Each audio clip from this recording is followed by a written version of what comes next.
இந்த வீடியோ நேற்று தேர்ஸ்டே எடுத்தது. இன்றைக்கி என்னோடய டே 7:10க்கு தான் ஸ்டார்ட் ஆச்சு. சாம்பிராணிலாம் ஏற்றிட்டு காஃபி தான் போட்டிருந்தேன். இந்த டீ பிஸ்கெட் எனக்கு ரொம்ப பிடிக்கும். இன்றைக்கி காஃபியும் டீ பிஸ்கெட்டும் தான் சாப்பிட்ருந்தோம்.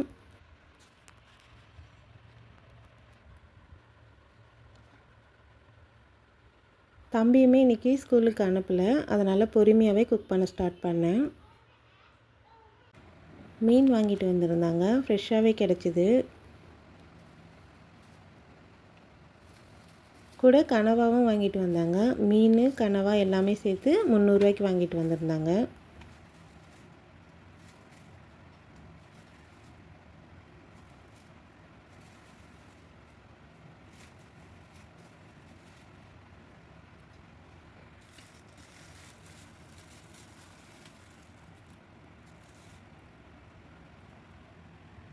எல்லாத்தையுமே க்ளீன் பண்ணி தனித்தனியாக எடுத்து வைக்கணும். எல்லாத்தையுமே முடிச்சுட்டு தான் நெக்ஸ்ட்டு குக் பண்ண ஸ்டார்ட் பண்ணணும். க்ளீன் பண்ணவே கொஞ்சம் லேட் ஆனதுனால இன்றைக்கி சிம்பிளாகவே சமைச்சு முடிச்சிட்டேன். குழம்புலாம் எதுவுமே செய்யலை, வெறும் கனவா கிரேவியும் ஒயிட் ரைஸும் மட்டும் செஞ்சு சாப்பிட்டுட்டோம். கனவா கிரேவி எப்படி செய்யுதுன்னு பார்க்கலாமா? கடாயில் ஆயில் சேர்த்துக்கோங்க. ஆயில் நல்லா ஹீட் ஆனதுக்கப்புறம் வெங்காயம் சேர்த்து நல்லா வதக்கி விட்டுருங்க. கூடவே கருவேப்பிலை, பூண்டு தட்டி சேர்த்துக்கோங்க.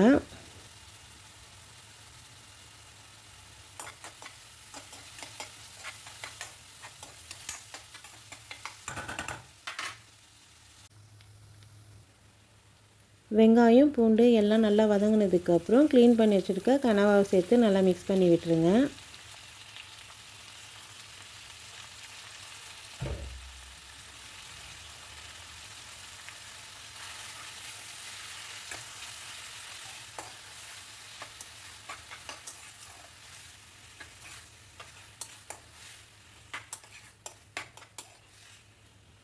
கனவா சேர்த்து நல்லா இந்த மாதிரி வதக்கி விட்டுட்டு கொஞ்சமாக மஞ்சத்தூள், மிளகாத்தூள், குழம்புத்தூள், தேவையான அளவுக்கு உப்பு, கொஞ்சமாக சீரகத்தூளும் சேர்த்து நல்லா மிக்ஸ் பண்ணி விட்டுருங்க.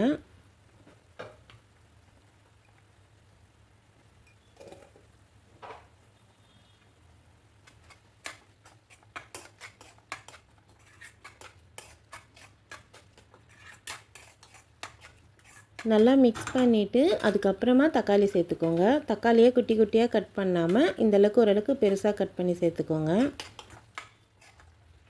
தக்காளி சேர்த்து நல்லா மிக்ஸ் பண்ணி விட்டுட்டு மூடி வச்சு குக் பண்ணிக்கோங்க. லோ ஃப்ளேம்லேயே குக் பண்ணிக்கோங்க, அப்படி இல்லாட்டி அடி பிடிச்சிரும். தண்ணிலாம் சேர்க்காமல் மூடி போட்டு குக் பண்ணாலே குக் ஆகிடும். நல்லா குக் ஆனதுக்கப்புறம் கொத்தமல்லி தழை சேர்த்துக்கோங்க. அவ்வளோதான், கனவா கிரேவி ரெடி. ரைஸில் போட்டு சாப்பிட்றதுக்கு இந்த கனவா கிரேவி ரொம்ப டேஸ்ட்டாக இருக்கும். ட்ரை பண்ணி பாருங்கள். குக் பண்ணி முடிச்சுட்டு நாங்களுமே எங்களோட லஞ்சை சாப்பிட்டு முடிச்சிட்டோம். இன்றைக்கி எங்களோட லஞ்சில் ஒயிட் ரைஸ், கனவா கிரேவி, அவ்வளோதான். சாப்பிட்டுட்டு டெசர்ட்டுக்கு இந்த ஐஸ்கிரீம் தான் சாப்பிட்ருந்தோம். சாக்லேட் ஐஸ்கிரீம் இது ஜெப்டோவில் தான் வாங்கியிருந்தேன். டேஸ்ட் ரொம்பவே நல்லா இருந்தது. சாப்பிட்டுட்டு கொஞ்சம் நேரம் ரெஸ்ட் எடுத்துகிட்டு ஈவினிங் டீ குடிச்சிட்டு தம்பியுமே டியூஷனுக்கு கிளம்பிட்டான். டியூஷன் முடிச்சுட்டு தம்பியுமே அப்படியே கூட்டிகிட்டு வெளியே கிளம்பிட்டோம். தம்பியுமே வெளியெல்லாம் போய் ரொம்ப நாள் ஆகிறதுனால சும்மா ஒரு ரவுண்ட் அவனையும் கூட்டிகிட்டு போயிட்டு கடைக்கு போகிற வேலை இருந்தது. அப்படியே அந்த வேலையை முடிச்சுட்டு வீட்டுக்கு வந்துட்டோம். வீட்டுக்கு டின்னர் குக் பண்ண ஸ்டார்ட் பண்ணிட்டேன். மீன் குழம்பு தான் செய்ய போகிறேன். மதியம் வெறும் கனவா கிரேவி மட்டும் செஞ்சதுனால நைட்டுக்கு மீன் குழம்பு தான் செஞ்சுருந்தேன். மீன் குழம்பு எப்படி செய்கிறதுன்னு பார்க்கலாமா? கடாயில் ஆயில் சேர்த்துக்கோங்க. ஆயில் நல்லா ஹீட் ஆனதுக்கப்புறம் சின்ன வெங்காயம், பூண்டு, கருவேப்பிலை எல்லாமே சேர்த்து நல்லா வதக்கி விட்டுருங்க.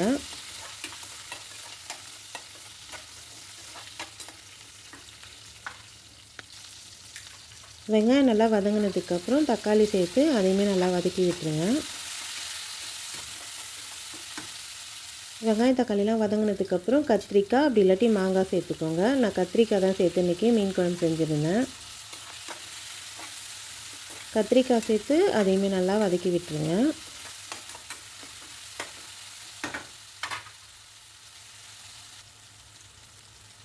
எல்லாமே நல்லா வதங்கினதுக்கப்புறம் கொஞ்சமாக மஞ்சள்தூள், தேவையான அளவுக்கு குழம்பு தூளும் சேர்த்துக்கோங்க.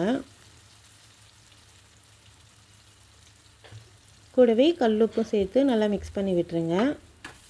குழம்புத்தூள் வீடியோ ஆல்ரெடி நம்ம சேனலில் அப்லோட் பண்ணியிருக்கேன், செக் பண்ணி பார்த்துக்கோங்க. கூடவே தேவையான அளவுக்கு புளி தண்ணியுமே சேர்த்து நல்லா மிக்ஸ் பண்ணி விட்டுருங்க. உங்களுக்கு குழம்பு எந்த அளவுக்கு தேவையோ அந்தளவுக்கு தண்ணியுமே சேர்த்து மூடி போட்டு நல்லா கொதிக்க விட்டுருங்க. குழம்பு நல்லா கொதித்ததுக்கப்புறம் மீன் சேர்த்துக்கோங்க. மீன் சேர்த்ததுக்கப்புறம் ஒரு 10 மினிட்ஸ் சிம்மில் வச்சு குழம்பு நல்லா கொதிக்க வச்சு எடுத்துக்கோங்க. குழம்பு ரெடி ஆகிற டைமில் இட்லியுமே நான் ரெடி பண்ணிட்டேன். எல்லாமே ரெடி ஆகிடுச்சு. இன்றைக்கி என்ன டின்னர்னு பார்க்கலாமா? இட்லி, மீன் குழம்பு, எக் ஃப்ரை. அவ்வளோதான். உங்களுக்கு இந்த வீடியோ பிடிச்சிருந்தா என்னோடய சேனலை சப்ஸ்கிரைப் பண்ணிக்கோங்க. எல்லாருக்கும் குட் நைட்.